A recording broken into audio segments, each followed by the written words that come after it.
You mean to tell me that in your entire evolutionary history, you never had a natural predator? Ambassador Zex Trill's translucent appendages rippled with what humans had learned to recognize as disbelief. Not a single species that regularly hunted you? I couldn't help but snort laugh at the alien's incredulous tone. Being the human diplomatic liaison to the Galactic Council had its perks, and watching various species try to wrap their heads around human evolutionary history was definitely one of them. Oh no, we absolutely had predators, I replied, leaning back in my specially designed human-compatible chair. We just dealt with them. The ambassador's bioluminescent spots flickered rapidly, the equivalent of a raised eyebrow among their species. Dealt with them. Please elaborate, Representative Thompson. I glanced around the council chamber, noting how the other alien representatives had subtly shifted their attention our way. This wasn't the first time this particular topic had come up, but it was the first time someone had directly asked about it in an official capacity. Well, you see, Ambassador, humans didn't exactly evolve without predators. We evolved despite them. And then we kind of removed them from the equation. The Vondrax representative, a crystalline being named Kashar, chimed in. Removed them? You mean you drove them to extinction? No, no! I held up my hands defensively. Well, okay, maybe a few species. But that was much later, and we feel really bad about that now. What I mean is, we basically changed the rules of the game. The chamber had gone completely silent now. Even the atmospheric processors seemed to be running quieter than usual. You see, I continued, settling into what my colleagues back home called my storytelling mode. Most species evolved either to be really good at running away, really good at hiding, or really good at being too big to eat. Humans? We chose option D, all of the above, plus make the predators regret their life choices. A ripple of confused murmurs spread through the chamber. The hive mind collective of the Z text shifted their synchronized bodies in what I recognized as their version of uncomfortable fidgeting. Let me put it this way, I said, warming to my subject. Every other species on Earth developed specialized adaptations. Sharp claws, venomous bites, protective shells, camouflage, you know, the usual evolutionary greatest hits. But humans, we went a different route. We developed these ridiculous big brains, opposable thumbs, and the ability to throw things really, really accurately. Throwing things? Ambassador Zekas Trill's translator struggled with the concept. That was your evolutionary advantage? Oh, you have no idea, I grinned. Imagine you're a predator. You've got your teeth, your claws, maybe some venom. You're at the top of your game. Then along comes this weird, naked ape that can't run as fast as you, isn't as strong as you, and doesn't have any natural weapons. Should be an easy meal, right? The chamber was utterly still now. Except this weird ape picks up a rock. Just a regular old rock. And suddenly you've got a concussion from 30 feet away. And it's not just one ape. It's a whole group of them, and they're all throwing rocks and sticks and spears, and they're working together. And they've got this thing called endurance, which means they can just keep following you forever until you're too tired to fight back. But surely other species could have developed similar abilities, Kashar argued, their crystalline form refracting light in patterns that indicated deep thought. Oh, sure, theoretically, I nodded. But here's the thing. We didn't stop there. See, most species, when they develop a successful survival strategy, they stick with it. Lions got really good at being lions. Sharks got really good at being sharks. Humans, we kept changing the rules. We invented better weapons, then tools to make better weapons. Then we figured out how to make fire, which was basically like unlocking a cheat code in the game of evolution. Suddenly we could see in the dark, cook our food to get more energy from it, and create areas that other predators wouldn't enter. The hive mind's synchronized voice hummed through the chamber. This explains much about human development patterns, but not why you became the dominant species on your planet. Ah, that's where it gets really interesting, I said, leaning forward. You see, we didn't just adapt to our environment. We adapted our environment to us. We figured out agriculture, which meant we could stay in one place and build permanent settlements. We domesticated other species, turned some predators into allies, like dogs, and turned prey animals into renewable food sources, like cows and chickens. You formed alliances with your predators? Ambassador Zekas Trill's appendages were practically tied in knots. Well, more like we selectively bred them until they became adorable, loyal companions who would help us hunt other predators, I explained. We basically convinced wolves that it would be more beneficial to be our friends than our enemies. And we were right. But that still doesn't explain, Kashar began, why we don't have any natural predators now. I finished for them. Think about it. What happens when you combine a species that can throw things accurately, work together in groups, never gives up once it starts hunting something, can use fire and tools, can think abstractly enough to plan complex strategies, and can turn other species into allies? The chamber was silent as the implications sank in. You become the apex predator, the hive mind concluded. Bingo, I said, snapping my fingers and pointing at them. But here's the real kicker. We didn't stop there. We kept developing new technologies, new strategies, new ways of thinking. We weren't content with just being at the top of the food chain. We wanted to understand why we were there and how we could stay there. And that's why you're here now, Ambassador Xenobiology realized, their bioluminescence pulsing with understanding. Exactly, I smiled. We're not the strongest, fastest, or most naturally armed species in the galaxy, but we are probably the most adaptable, and definitely the most persistent. We turned our entire planet's ecosystem into a human-friendly environment, and now we're out here in space, still doing what we do best, adapting, learning, and turning potential threats into allies. The chamber erupted in overlapping conversations as various species discussed the implications of this revelation. I sat back, satisfied with my explanation, when Ambassador Xenobiology raised one final question. Representative Thompson, given this history, why should we not be concerned about humans doing the same thing to the galaxy that they did to their planetary ecosystem? I smiled gently. Because we learned from our mistakes, Ambassador. We discovered that preserving and working with other species is far more beneficial than dominating them. We figured out that diversity makes us stronger, not weaker. And most importantly, we realized that the best way to ensure our own survival isn't to eliminate potential threats. It's to make sure that everyone benefits from working together. Besides, I added with a wink, we've got much bigger things to worry about now, like figuring out how to make coffee machines that work in zero gravity. That's the real challenge of space exploration. The tension in the chamber broke as various species translation matrices processed the joke, resulting in a cascade of different alien expressions of amusement. Even the hive mind's synchronized bodies vibrated in their version of laughter. As the council meeting began to wind down, I couldn't help but reflect on how far we'd come. From throwing rocks at cave bears to discussing interstellar diplomacy with alien species, humanity had indeed come a long way. And yet, in many ways, we were still the same clever apes who had looked at the overwhelming challenges of survival and decided that the best defense was a good offense, preferably involving teamwork and innovative problem-solving. Ambassador Xenobiology approached me after the session ended. Representative Thompson, I believe I understand now why humans have such an unusual approach to problem-solving. Oh? I raised an eyebrow. Yes. You never had the luxury of evolving a single perfect defense, so you had to become good at everything. Your species' greatest strength is not any one adaptation, but rather your ability to keep adapting. I grinned. You know, Ambassador, that's probably the most accurate assessment of humanity I've ever heard. Now, would you like to join me for some coffee? I finally figured out how to make the machine work in this gravity. The ambassador's appendages rippled with what I now recognized as amusement. I would be honored, Representative.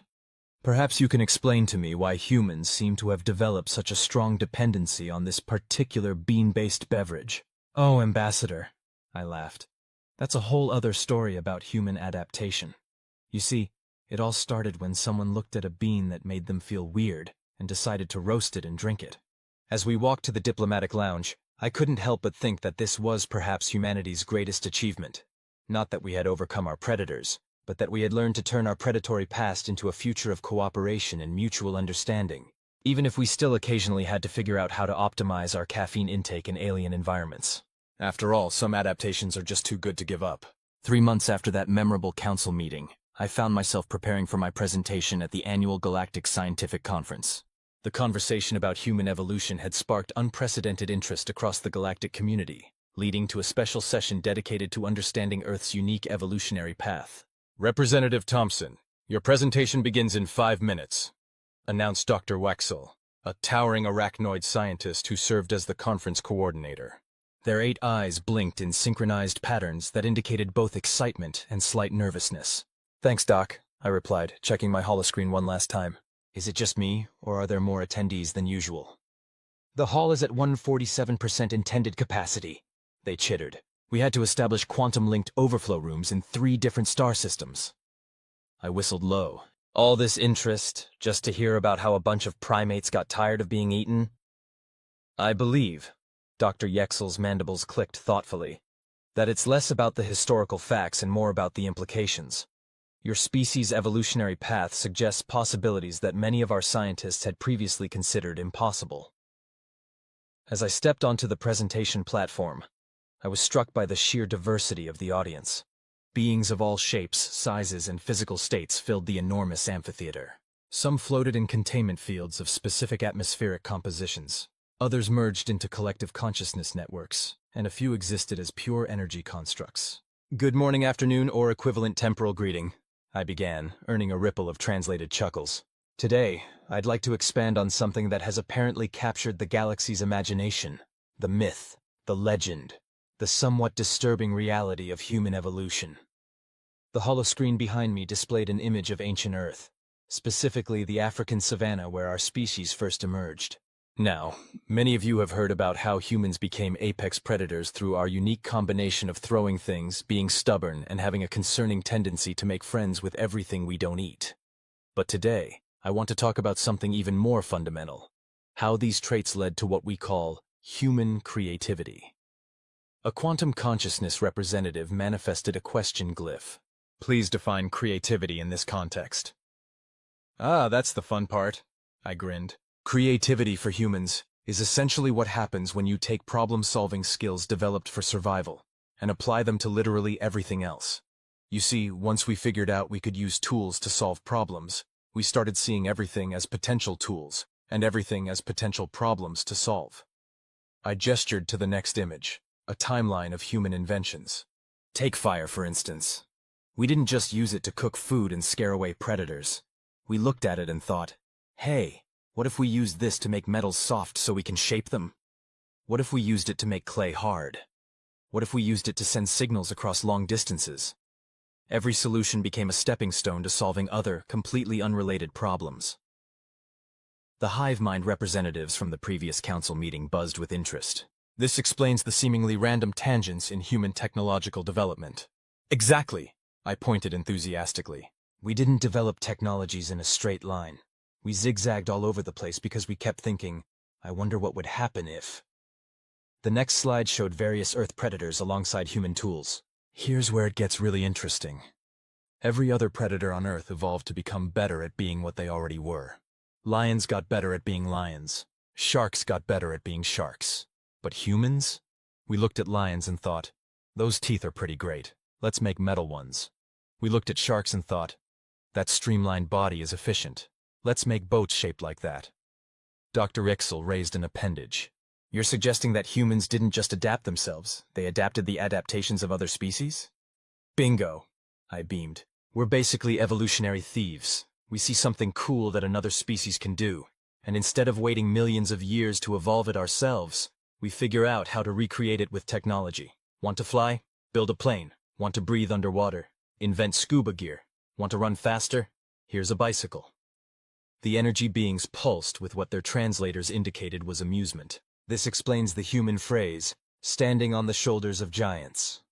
Oh, you haven't heard the best part yet, I said, clicking to the next slide. Let me tell you about the time humans looked at bacteria that could survive in extreme conditions and thought, hey, what if we could use that to make better sunscreen? The presentation chamber erupted in a cacophony of translated exclamations and questions. A crystalline being from the Sigma cluster raised what appeared to be an appendage formed entirely of refracting light. Representative Thompson, this brings up a crucial question. If humans adapt by stealing, as you put it, the evolutionary advantages of other species, how did this not result in catastrophic ecosystem collapse on your planet? I nodded, having anticipated this concern. That's where another uniquely human trait comes in. Our ability to feel guilty about things and try to fix them. See? We did mess up quite a bit at first. We were like kids with new toys, excited about all the possibilities, but not really thinking about the consequences. The holoscreen shifted to show Earth's environmental restoration projects. But here's the thing about humans. We learn from our mistakes, eventually. usually after making them several times and then having a collective "oh crap" moment. When we realized we were damaging our planet's ecosystems, we didn't just stop there. We started figuring out how to repair them. Repair ecosystems? The quantum consciousness representative's glyph flickered with confusion. Yep, and this is where human creativity really shines, I continued, warming to the subject. We didn't just try to preserve what was left. We started investigating how to actively restore damaged environments. We developed technologies to clean polluted water, remove excess carbon from the atmosphere, and reintroduce species to their native habitats. We even started creating artificial ecosystems that could sustain themselves. The hive mind buzzed thoughtfully. This suggests a level of ecosystem manipulation beyond what most species would consider possible. That's because most species evolved to fit into their ecosystem, I explained. Humans, on the other hand, never got that memo. We see ecosystems as complex machines that can be fixed, modified, and improved. Sometimes we break them in the process of learning how they work, but we keep trying until we get it right. I clicked to the next slide, showing the Mars terraforming project. And that brings us to our most ambitious project yet, creating entirely new ecosystems on other planets. When we looked at Mars, we didn't just see an inhospitable desert, we saw a fixer-upper. This earned another wave of translated laughter from the audience. But wait, Dr. Exel interjected, their mandibles twitching with curiosity. How does this connect to your species' predatory origins? Ah, that's the beautiful part, I grinned. Remember how I mentioned that humans never stop hunting once they start? Well, we applied that same persistence to every challenge we faced. Can't breathe the air on Mars? We'll spend centuries figuring out how to change an entire planet's atmosphere. Seems impossible? That just makes us want to do it more. The holo screen displayed a split image, one side showing early humans pursuing prey across the savannah, the other showing modern humans monitoring terraforming equipment on Mars. We're still using the same skills our ancestors developed for hunting: pattern recognition, problem solving, tool use, and most importantly, that stubborn refusal to give up. We just turned them toward different kinds of prey. A ripple of understanding moved through the audience. So when you say humans had no natural predators, the crystalline being began. It's not because we were the strongest or the most dangerous, I finished. It's because we were the most annoying species to ever evolve. We just would not take impossible for an answer. The energy beings pulsed rapidly. This explains much about human scientific advancement. You treat scientific problems like prey to be hunted down and solved. Exactly, I exclaimed. And just like our ancestors would track an animal for days until it couldn't run anymore, we'll spend decades or even centuries working on a single problem until we crack it. We're basically evolution's equivalent of that kid who keeps asking why, until they either get an answer or everyone around them gives up out of exhaustion. The chamber filled with various species' versions of laughter as they recognized the universal concept of persistent questioning. But here's the really interesting part, I continued, pulling up a new slide. Let me tell you about how this same trait led to humans creating entire virtual worlds just because we wanted to tell better stories. The quantum consciousness representative's glyph shifted into what we'd learned to recognize as their version of intense curiosity. Please elaborate on these virtual worlds. Well, I began, pulling up a holographic display of various human entertainment systems throughout history. Remember how I mentioned that humans are really good at pattern recognition and creating tools? At some point, we looked at our ability to imagine things and thought, hey, what if we could make our imaginations real? The display showed the evolution from cave paintings to modern virtual reality systems. You see, humans have always been storytellers. Even back when we were hunting mammoths, we'd sit around fires and tell tales about our adventures. But being humans, we weren't satisfied with just telling stories. We wanted to experience them, share them, live them. The hive mind's synchronized bodies leaned forward slightly. You created artificial realities for entertainment? Not just entertainment, I corrected.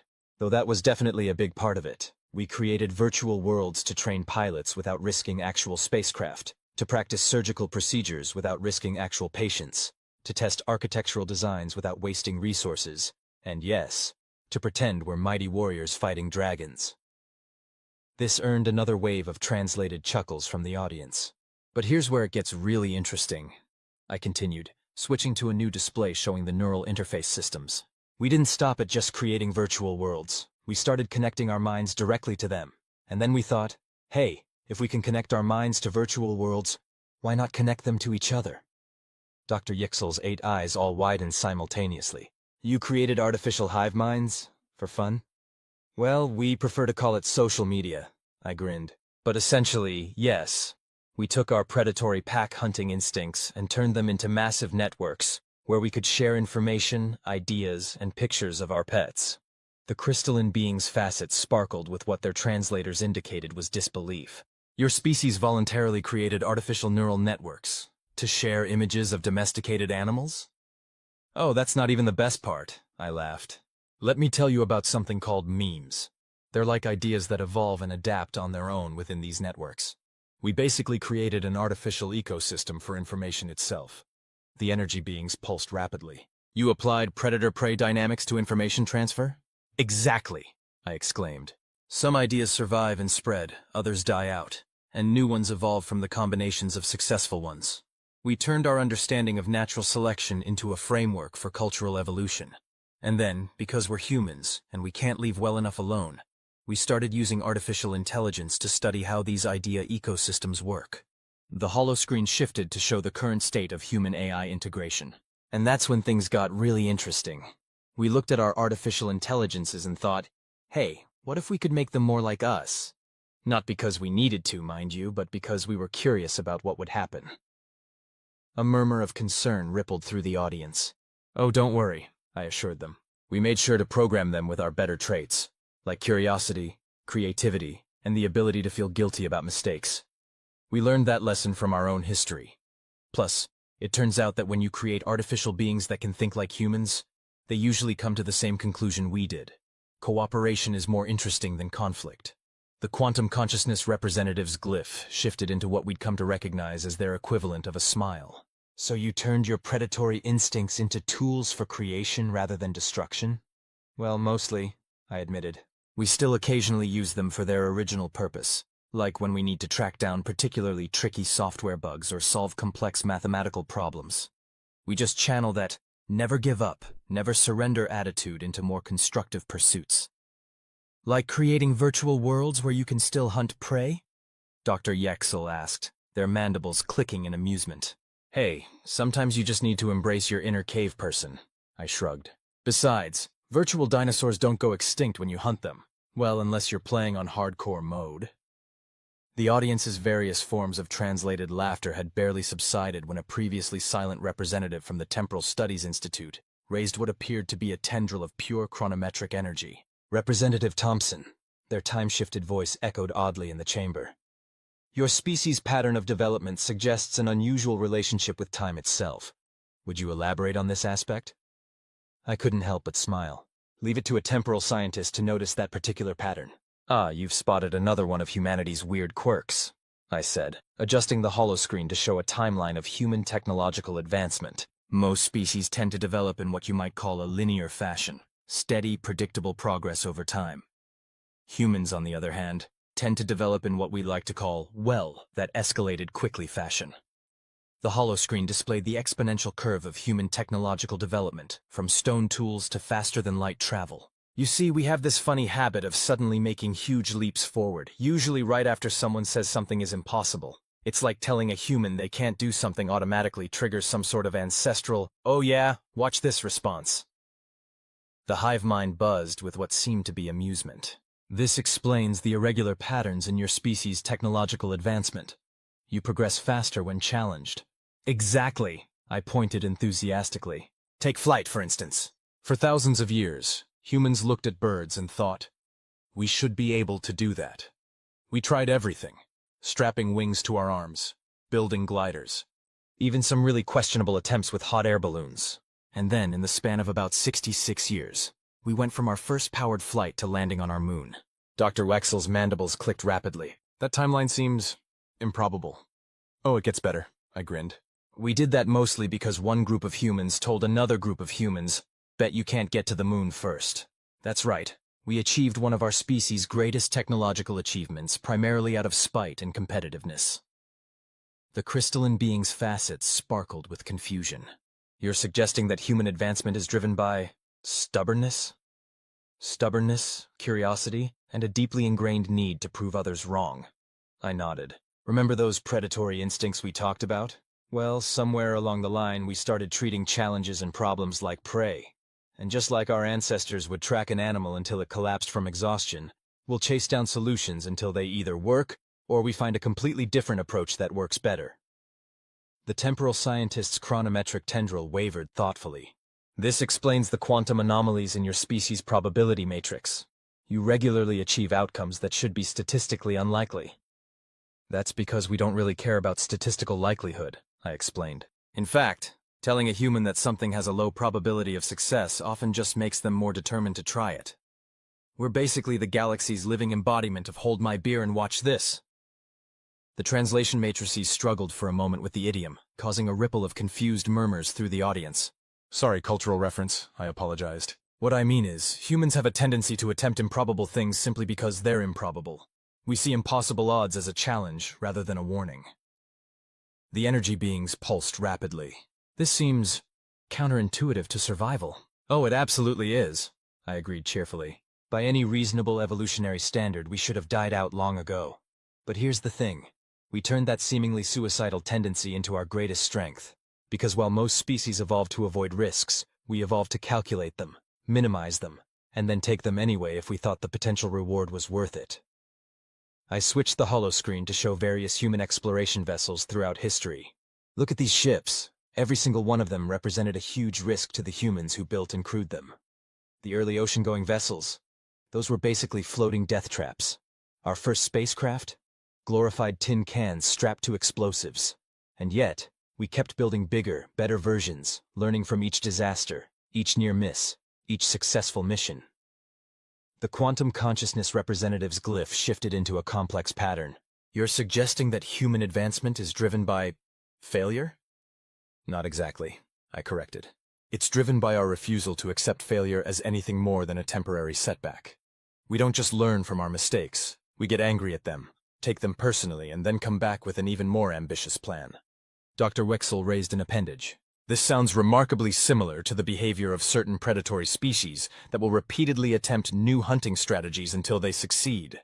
Exactly, I beamed. Except instead of hunting prey, we're hunting knowledge, possibilities, solutions to problems that sometimes only we can see.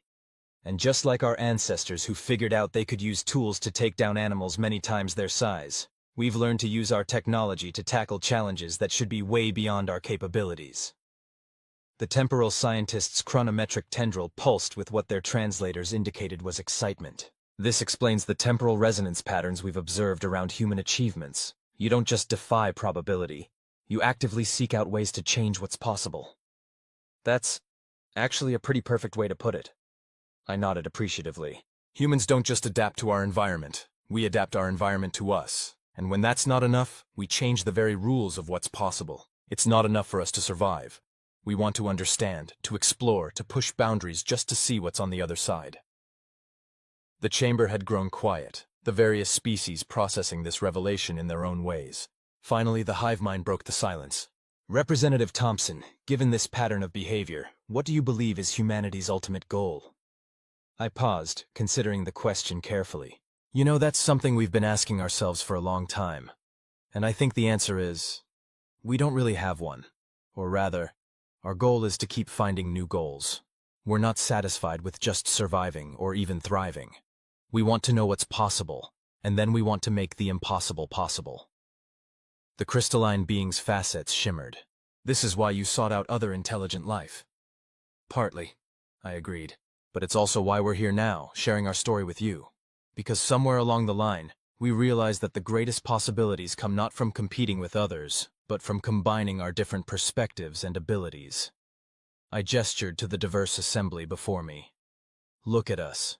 Beings of crystal, energy, synchronized consciousness, and yes, one weird predatory ape species that never learned when to quit. Apart, we each have our limitations. Together? Well, together we might just figure out how to do the impossible. Again. The temporal scientist's tendril weaved a complex pattern. And what impossible thing do you suggest we attempt next? I couldn't help but grin. Well, I've got some ideas about that. But first, who's up for coffee? I've finally figured out how to make it compatible with 17 different biochemistries. The presentation chamber erupted in a chaotic mix of excited chatter, translated exclamations, and various species versions of applause. As the attendees began filing out toward the reception area, I noticed Ambassador Zextrill approaching with what appeared to be an entire delegation in tow. Representative Thompson, their translucent appendages rippled with barely contained excitement. Your presentation has sparked quite the debate among the Galactic Council's Scientific Advisory Board. Good debate, or we should probably quarantine Earth debate? I asked, only half joking. The ambassador's bioluminescent spots flickered in what I'd learned to recognize as their version of laughter. Actually, we've been discussing the possibility of establishing a new joint research initiative. Your species' unique approach to problem-solving has intriguing implications. I raised an eyebrow. Yes. Oh, do tell. Before the ambassador could continue, Dr. Yixel interjected, their 8 eyes blinking in rapid sequence. We believe that humanity's predatory problem-solving patterns could be the key to solving several galactic-scale challenges. The quantum consciousness representative materialized beside us, their glyph showing complex patterns of excitement. Indeed, your species' habit of refusing to accept impossible outcomes aligns perfectly with several theoretical frameworks we've been struggling to implement. Wait, I held up a hand. Are you saying you want to deliberately unleash humanity's chaos monkey approach to innovation on galactic-scale problems? The temporal scientist's chronometric tendril weaved an affirmative pattern. Precisely.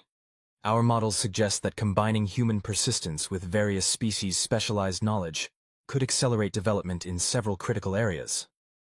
Such as? I prompted, genuinely curious now. The hive mind buzzed thoughtfully. Theoretical physicists have been struggling with the unified field theory for several million years.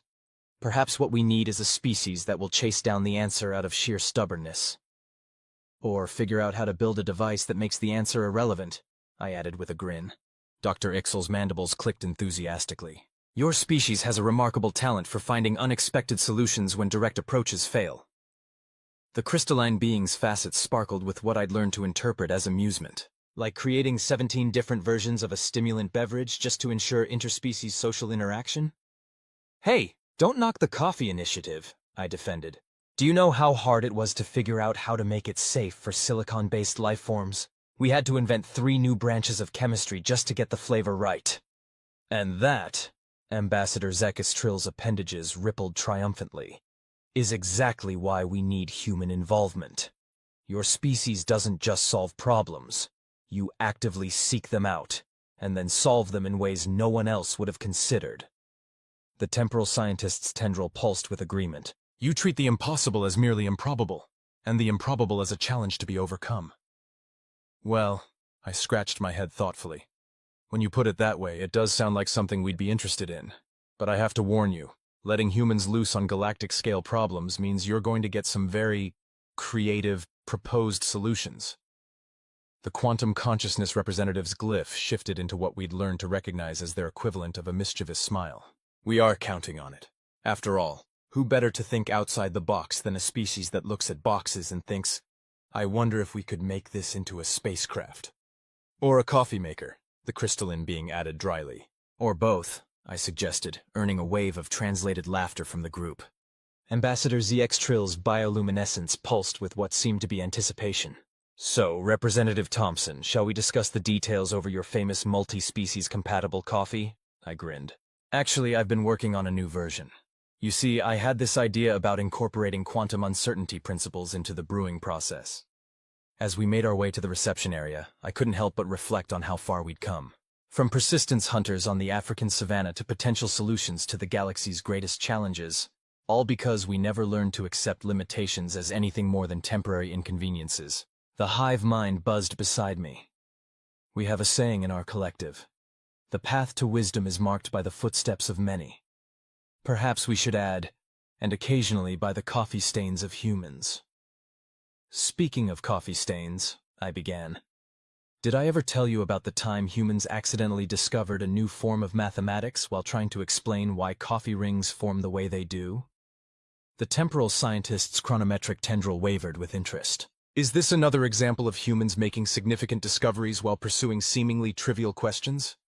Oh, you have no idea, I laughed. Let me tell you about how we revolutionized our understanding of fluid dynamics, because someone really wanted to know why their morning coffee was leaving weird patterns on their desk.